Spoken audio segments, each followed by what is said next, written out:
Hello everyone and welcome back to the demo for Student Union. Let's go ahead and continue. So, how are you and Mr. Underwood doing? Principal Decker's face contorts for an instant. Let's talk about you first.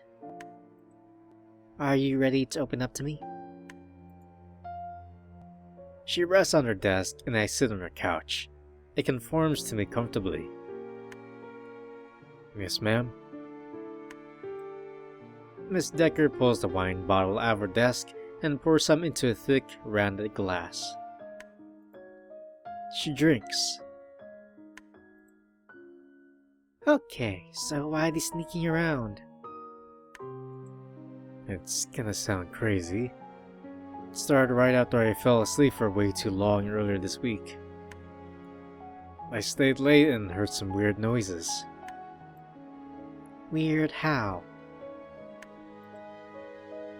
I heard loud thuds and banging from this floor, and the school was locked down pretty tight.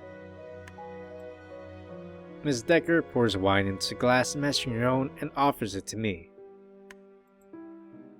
Miss Decker, I'm not allowed to drink. I'm still under 21. Call me Briar. I thought you said you were an adult. I reluctantly take the glass and drink. It tastes sweet. I didn't find anything. I just went home with Miss Webb that night. But I kept hearing things and I think it's probably just disorientation from this bump. I gestured to the stitches hidden under my bandage. The one your friend gave you. I smile. Okay. We're not really friends. I just know him from running track last year. I got on the wrong side of his girlfriend, and now I'm losing my mind. Miss Decker knocks her glasses together. High school sure is a pain, isn't it? Can say that again. Thanks a lot, Briar. She giggles. Oh, that makes an old lady happy. Giggling. Why are we in the library to begin with? You're not that old. I was,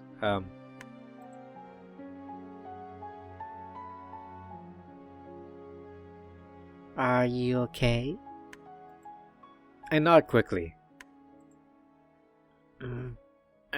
Well, okay, completely honest, I thought you and Mr. Underwood were up to something shady. I guess it was an instinct. You have good instincts. Huh? Since we're having an affair, is the wine good? It's a Merlot.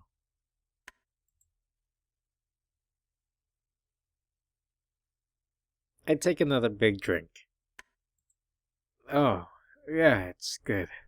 I'm feeling pretty tired, sorry. Miss Decker rubs my chest with her gentle hands. Whoa. Wine is a soporific. Soporific. Do you know that word? I look up at her hazily, my face flushed. It's sleep-inducing, right. She keeps rubbing me sensually. That's right. Smart boy. You can rest on my couch. My eyes feel heavy, and my stomach aches. Actually, it's painful. Slow burn. I push her back weakly, but she persists, her hand traveling down my stomach. Please, will you... I need... She places her fingertips on my lips. Shh. But my skin is tingling, isn't it? Something isn't right. I resist with more force, but she holds my shoulders down with leaned-in pressure. Principal Decker. Briar.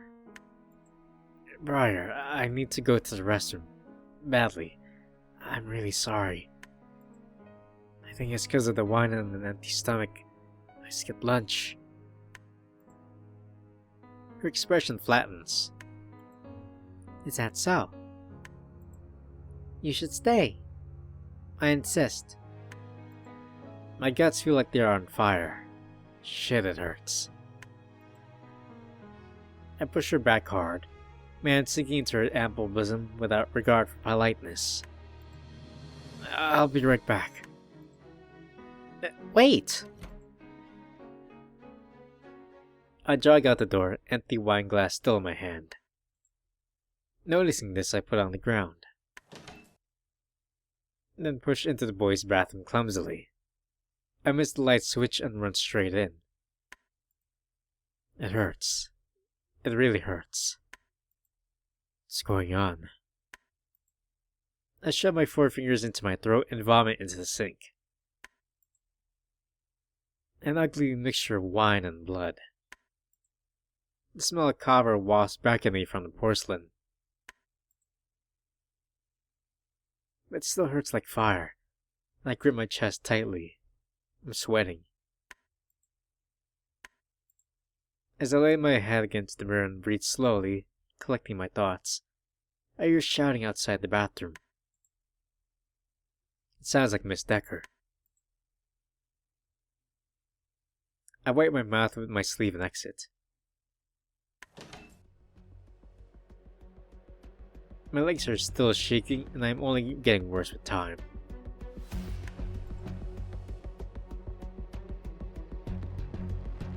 Kate is holding Principal Decker back from entering the bathroom.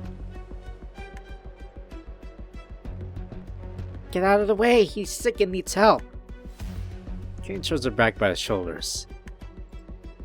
I think you're the one that needs help. I'll call the police.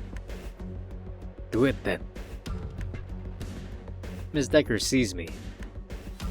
Lane, tell him you're sick. She's right.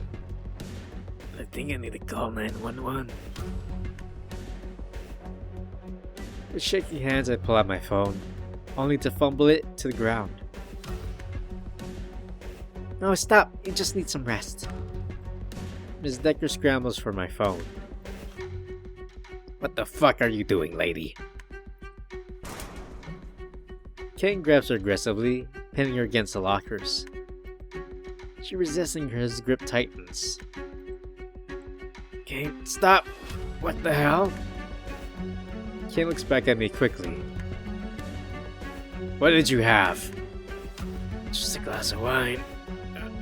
No. Pain deep in my gut caused me to lean against the corkboard. I've had wine. Doesn't do that. What did you put it in?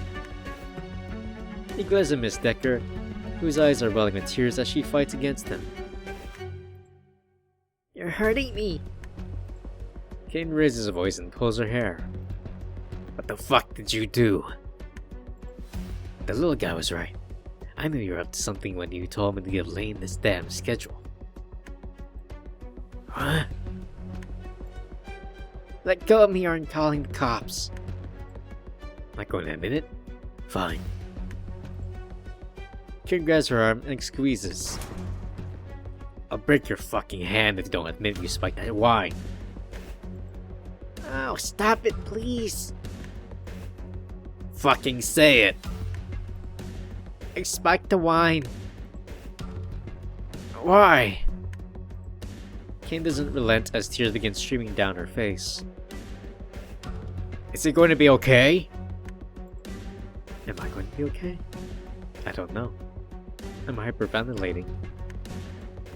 Since she doesn't respond, he yanks her hair and she yelps. Is he going to fucking die? Say something! She's unable to answer through her sobs.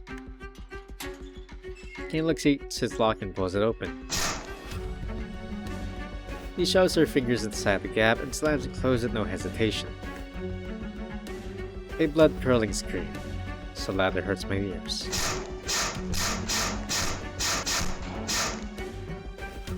He slams the metal locker door against her broken fingers again and again, warping the bones in her hand and splattering blood down the side of the locker.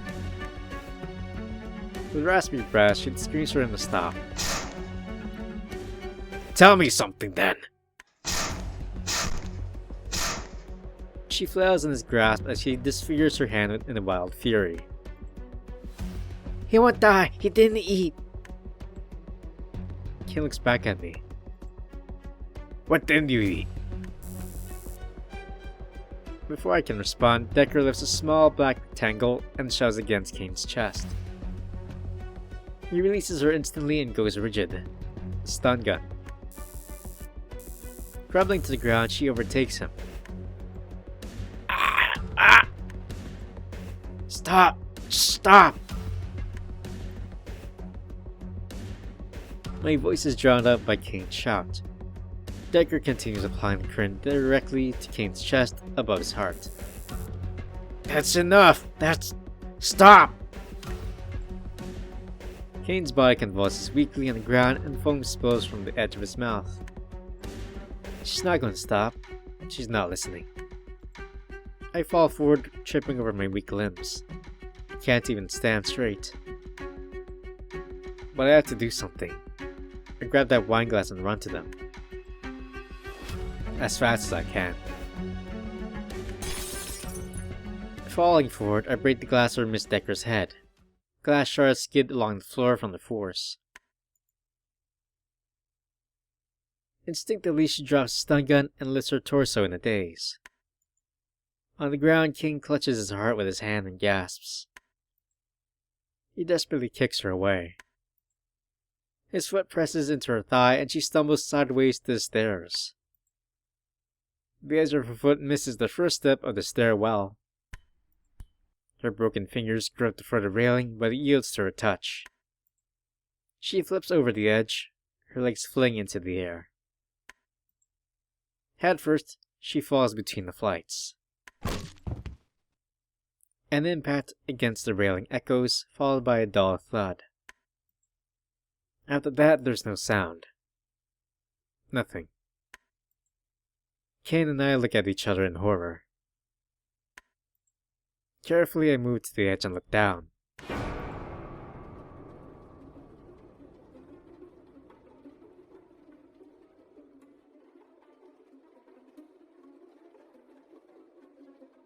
A pool of blood gushes from Miss Decker's head, a wound obscured by her hair.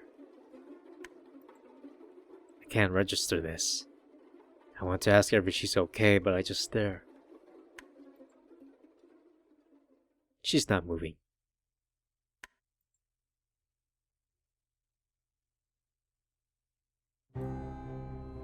We killed her.